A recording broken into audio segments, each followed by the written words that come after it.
შესაძლოა თქვენმა მაკროსმა შესრულების დროს გარკვეული დრო დაიჭიროს, რაც აუცილებელი იყოს იმ ესე იგი მოქმედების შესასრულებლად, რაც თქვენ დააპროგრამირეთ. ამიტომ სასურველია რომ მომხმარებელმა ესე იგი დაინახოს, რომ მაკროსი მუშაობს და ასრულებს გარკვეულ სამუშაოს. მაგალითისთვის შევხედოთ აი ესეთ მაკროს აქ გვაქვს მაგალითად ანგარიშთა გეგმის სრულად ამოღება ყოველგვარი ფილტრის გარეშე და მისი მოთავსება ცხრილ table R-ში, ცხრილ R-ში. შემდეგ გვაქვს ჩანაწერების რაოდენობის განსაზღვრა, ანუ რამდენი ანგარიში იქნა ამოღებული და ციკლი, რომელიც ტრიალებს 1-დან ჩანაწერების რაოდენობამდე და ვიღებთ ამ ცხრილიდან ანგარიშის ნომერს და ასე იგი მითითებას არის თუ არა ეს შესაბამისი ანგარიში ფოთოლი. ესე იტრიალებს ეს ციკლი მანამდე სანამ ყველა ანგარიშს არ ამოიღებს ცხრილიდან და ბოლოში გამოიყვანს შეტყობინებას, რომ ანგარიშების ანალიზი დამთავრებულია.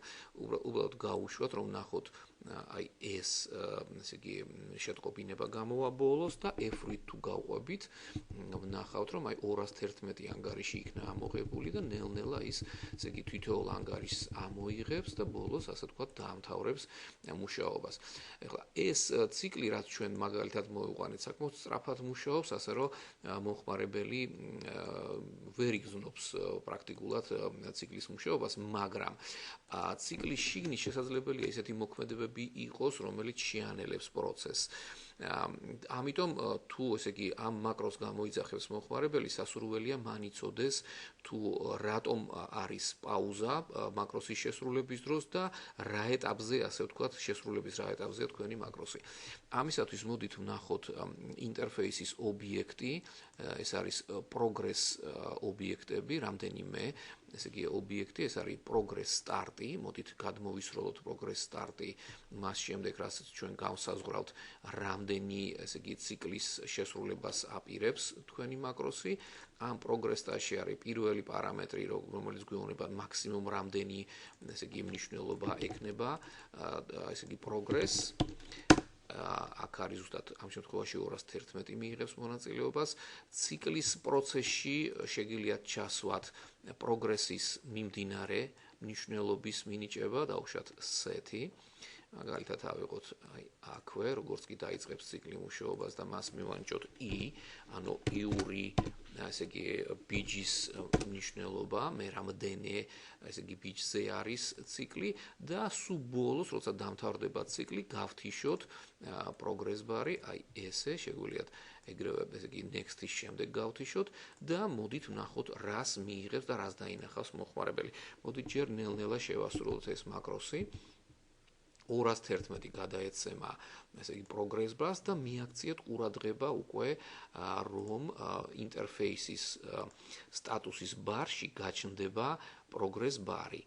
მოდით დავბრუნდეთ უკან და ნელ-ნელა შევასრულოთ ის, აი პირველი ბიჯი, მეორე ბიჯი და თან უყურეთ თუ შეიძლება progress bar-ს. ამ შემთხვევაში ესე იგი progress bar-ში გაჩნდება ესე იგი მანიშნებელი თუ მე რამდენი ბიჯზეა, რამდენი პროცენტულად რამდენია შესრულებული ესე იგი მაკროსის შედეგად და როდესაც მაკროსის შედეგად დათვალიერება ესე იგი ამ ცხრილის ანუ ციკლის ბოლოში გავა მართვა, მაშინ უკვე ფინიშიც დამთავრდება და შესაბამისად გაქრება ის progress bar-ი, რომელიც მომხმარებელს ეუბნებოდა თუ რა ეტაპზე იყო პროცესი. გარდა ამისა, სასურველია რომ მომხმარებელმა დაინახოს რა პროცესი მიმდინარეობს. ამიტომ progress bar-ს progress start-ში არის მეორე პარამეტრი, სადაც სასურველია რომ მივთითოთ თუ რა ესე იგი პროცესი იწყება, მაგალითად ავიღოთ ანგარიშების ანალიზი, ასე დავწეროთ. ამ შემთხვევაში თუ F8 გავყვებით, მაშინ როგორც კი გამოჩნდება progress bar-ი, მის მარჯვნივ დაიწერება თქვენს მიერ მითითებული შენიშვნა და გარდა ამისა სასურველია რომ შეიძლება ესე უთხრათ მომხმარებელს ვანიშნოთ თუ progress bar-ის მუშაობის დროს ესე იგი რა მუშავდება, მაგალითად შეგვიძლია გამოვიყენოთ set status bar label, აი ესე ჩავაგდოთ აქ და label-ს უთხრათ, რომ მუშავდება დაუშვათ აი ეს ანგარიში, ამ ცვლადში იქნება მიმდინარე ციკლში, ესე იგი ამოღებული ანგარიშის ნომერი, აი ესე.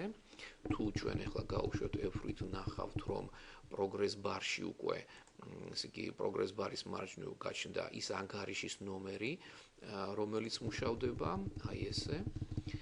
მიაქციეთ ყურადღება progress bar-ს მუშაობის დროს და უფრო, ესე იგი, ლამაზი წარმოდგენისთვის, ასე ვთქვათ, რა პროცესი მიდის და რა ანგარიშზეა საუბარი, ჩვენ შეგვიძლია აი ეს შეტყობინებაც წაუძღვაროთ წინ ამ ცვლადს, გადავაბად ის, აი ესე და შესაბამისად progress bar-ის მუშაობის დროს გამოჩნდება არა მარტო ის თუ რომელ ანგარიშზეა ამ შემთხვევაში საუბარი, არამედ თუ რა პროცესი მიმდინარეობს.